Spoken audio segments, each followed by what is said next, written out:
Hello everyone, myself Manju Sharma, Suresh Kanviar University, and the department is School of Agriculture. So, my topic is organic production technology, and today we will talk about what is vermicompost and what are the benefits of vermicompost in agriculture and what are the content of vermicompost. So, first, let's come to the benefits of vermicompost. So, vermicompost contain NPK is 0.8, 1.1 and 0.5%. It contains micronutrients like Mg, Fe, boron, molybdenum, zinc, and the growth regulators and beneficial micronutrients and also microorganisms. So it increases water holding capacity of the soil, it increases aeration in soil, decreases salinity and increases availability of nutrients, it reduces the soil erosion, it decrease cost of cultivation and reduction in incidence of diseases and pests and increase the yields.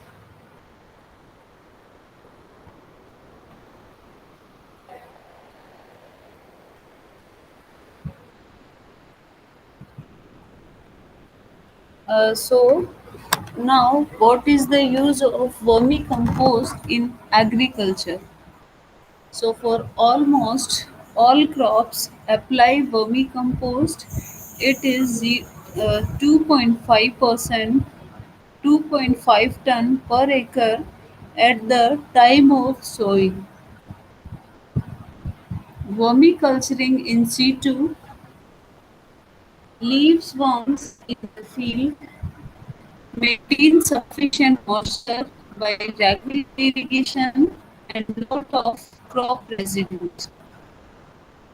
Then the crop residues there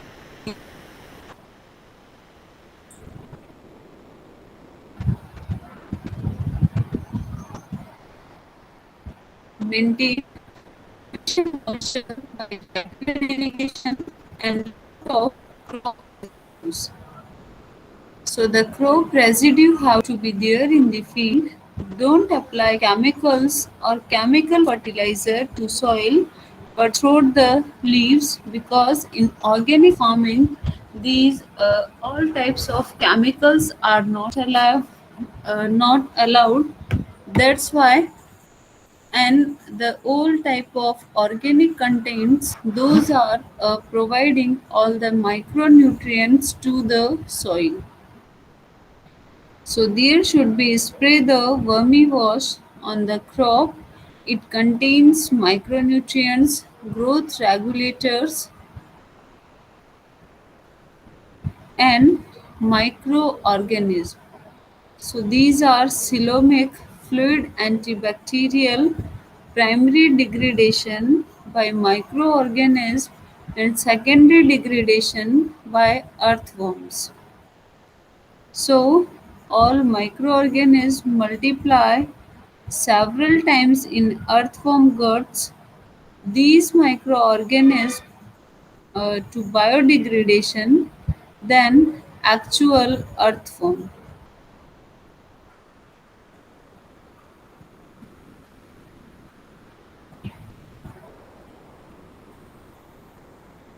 So now the basic characteristics of earthworm which is suitable for vermicomposting.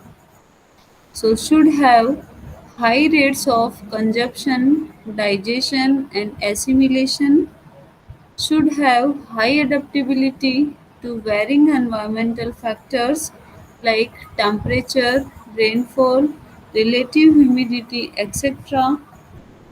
Soil temperature should not be less than 35 degrees centigrade and there should be no stagnation of water for 45 days.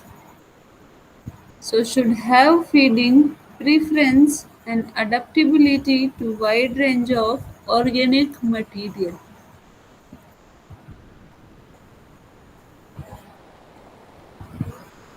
So there is the maintenance of base culture for initial multiplication.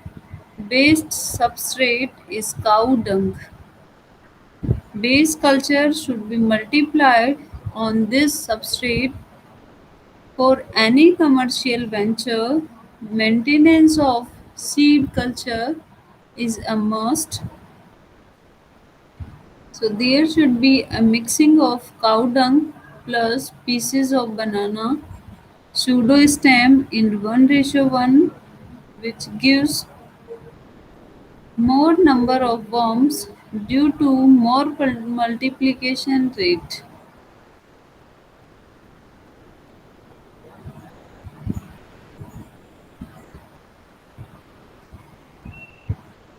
So in 1 year, old semi-decomposed rice straw, which makes the worm to lay as many cocoons as possible, and it will be very helpful.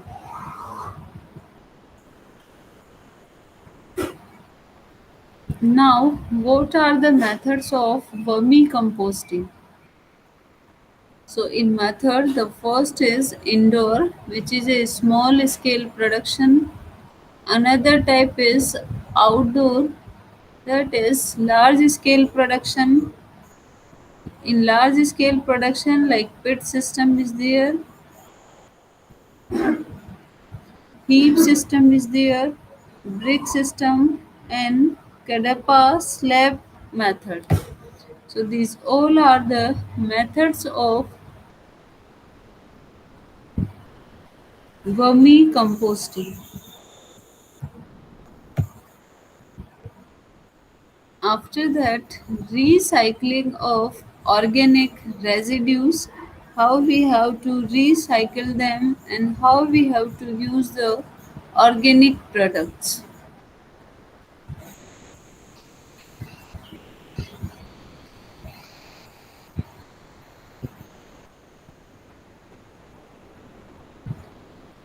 So recycling of organic residue in which like contains their introduction and classification of organic residue. So let's come to the introduction of organic residues. Like agricultural waste can be considered to include crop after harvest and primary processing, tree residues, organic plant residues from social forestry, animal and excreta, and processing leftover from the slaughter.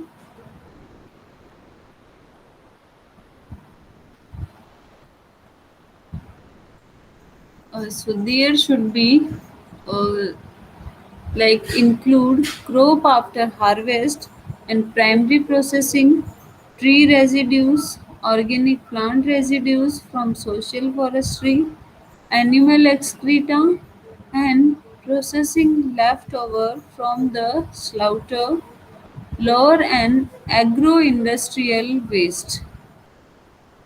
Thus, agricultural waste comprise all organic waste product and disposed of or used in primary agricultural production.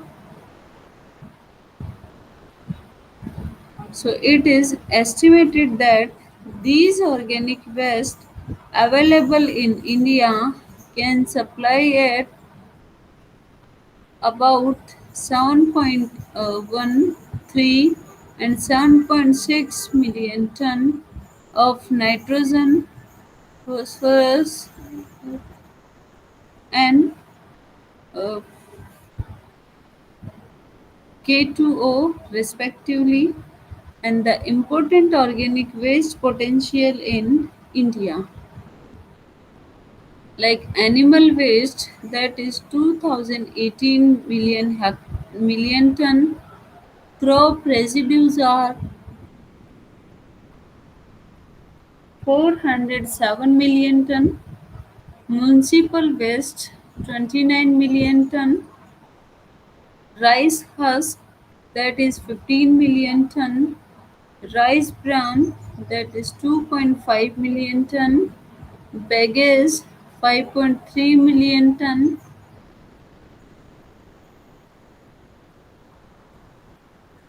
and sawdust it is 2.2 million ton. After that, let's come to the biofertilizer. So, what are the biofertilizer? Their introduction, their definition, their importance, and what are the benefits of biofertilizers.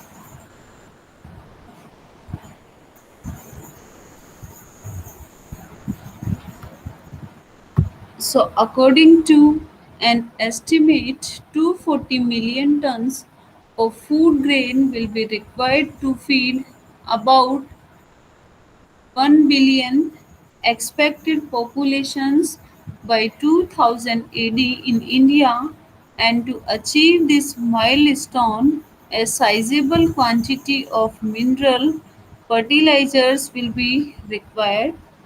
So the total fertilizer requirement of our country would be 23 million tons as against the present consumption level of 13 million tons per annum. So the problem is so acute that it is beyond any single type of nutrient source to accept the challenge of appropriate nutrient supply.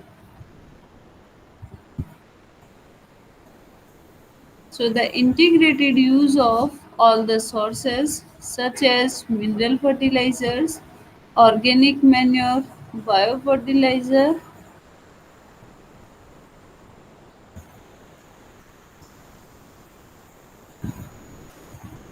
So the use of it is the only alternate for improving the soil fertility. Right at the place of chemical fertilizer, we have to use the biofertilizer in agriculture, by which we can improve or increase the fertility of the soil by improving the number or the population of microorganisms or natural microorganisms those are available in the soil.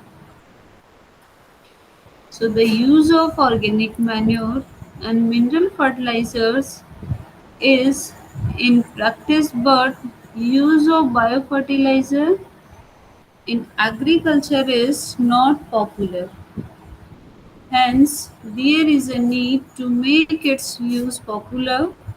So the increased cost of fertilizer production, coupled with progressively increasing and the use of chemical fertilizer, particularly needed by high yielding varieties.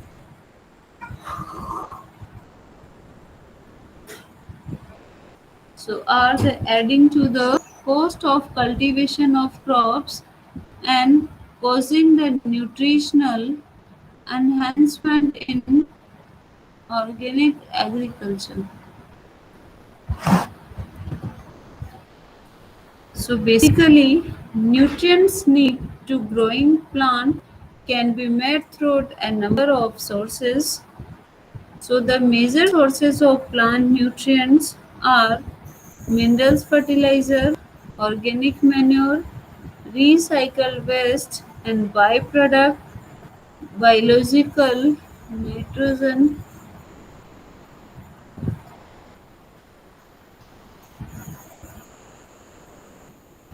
nitrogen fixation, then natural minerals, and to lesser extent nutrient recycled through irrigation, water and precipitation. So now these supplements measure plant nutrients and the plant productivity for sustainable agriculture. Now the definition of biofertilizer. So biofertilizer, that means bio. There are some living organisms or the microbes and which use as a fertilizer to improve the quality or fertility of the soil. Biofertilizer is a substances which contains living microorganisms which, when applied to seed, plant surfaces or soil, so colonize the rhizosphere or the interior of the plant and promotes growth by increasing the supply or availability of primary nutrients to the host plant. Basically, nowadays the biofertilizer uses in trend, and basically in organic production technology, where the use of the any type of chemical is strictly prohibited. That's why we are using all the things naturally to improve the soil fertility or quality of the soil. So whenever we will use the biofertilizer, then basically it will be increase the fertility of the soil and also increase the number of microbes those are useful for agriculture or the crops, and it will be provide the nutrients to the particular plant or the crops. So, biofertilizers, microbial nutrients, are the products containing living cells of different types of microorganisms which have an ability to mobilize nutritionally important elements from non usable to usable form throughout biological process.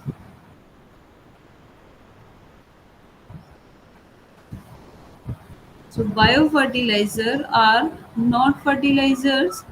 Fertilizers which directly increase soil fertility by adding the nutrients. But the biofertilizer, a term which refers to all such microorganisms which add, fix, mobilize, or solubilize the nutrient in simpler form which is easily used by plants. So their significance lies in their ability to supplement, mobilize soil nutrients with minimal use of non renewable resources and as components of integrated plant nutrient system. So the biofertilizer, which doesn't directly increase the fertility of the soil, basically it will be increase the number of the natural microorganisms in the soil, and it will be fix, mobilize or solubilize the nutrients in simpler form, which is easily used by plants. That's why their significance lies in their ability to supplement, mobilize soil nutrient with minimal use of non-renewable resources and as components of integrated plants nutrient system. Uh, so the biofertilizers are more amply termed as microbial, bacterial, or fungal inoculants. Biofertilizers add nutrients through the natural process of fixing atmospheric nitrogen. It will be solubilizing phosphorus and also stimulating plant growth through the synthesis of growth promoting substances. Biofertilizers can be expected to reduce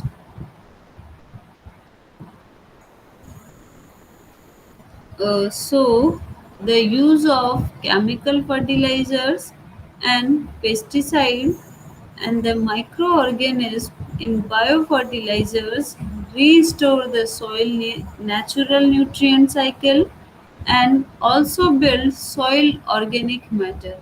So that's why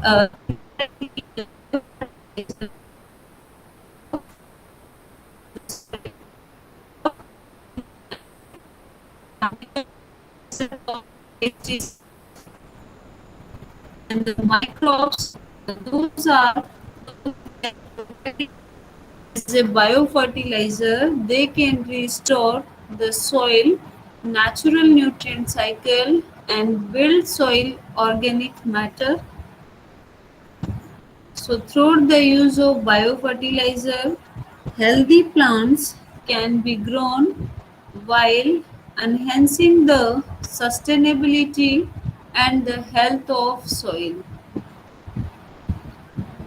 The biofertilizers are very similar to compost tea and they can be thought of as an engineered compost tea where only the microorganisms that are the most beneficial are used.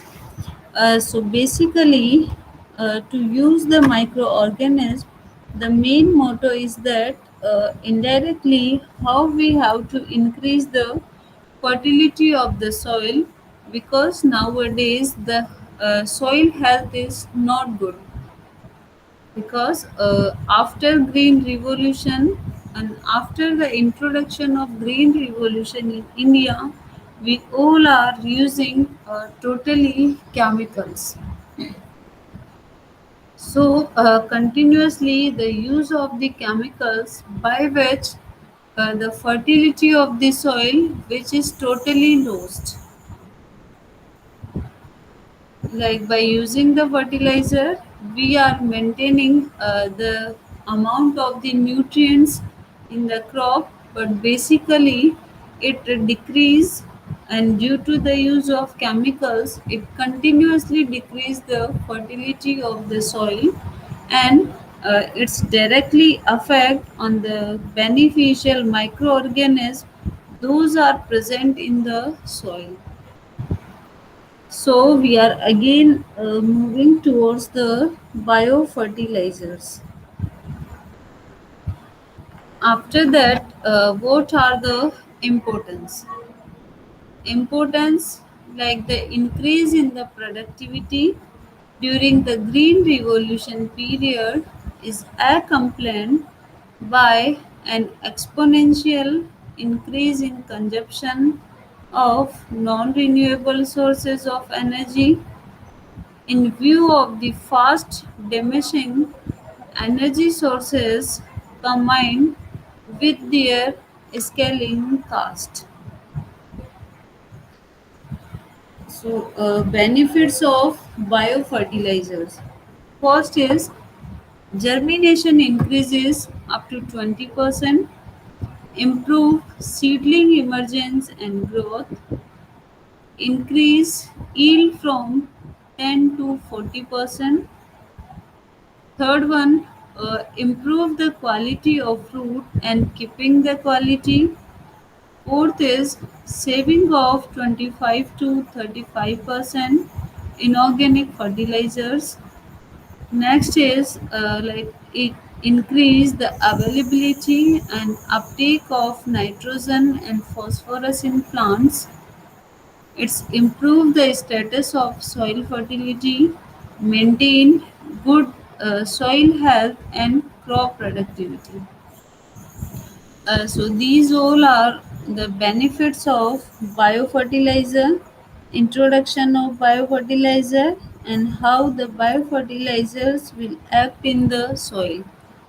In next topic, we will discuss about soil improvements and soil amendments.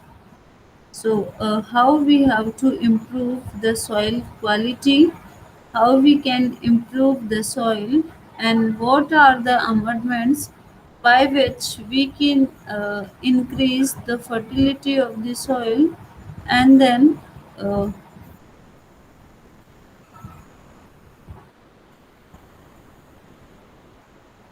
and how the organic production technology is very good and why the organic production is in demand. Okay, thank you.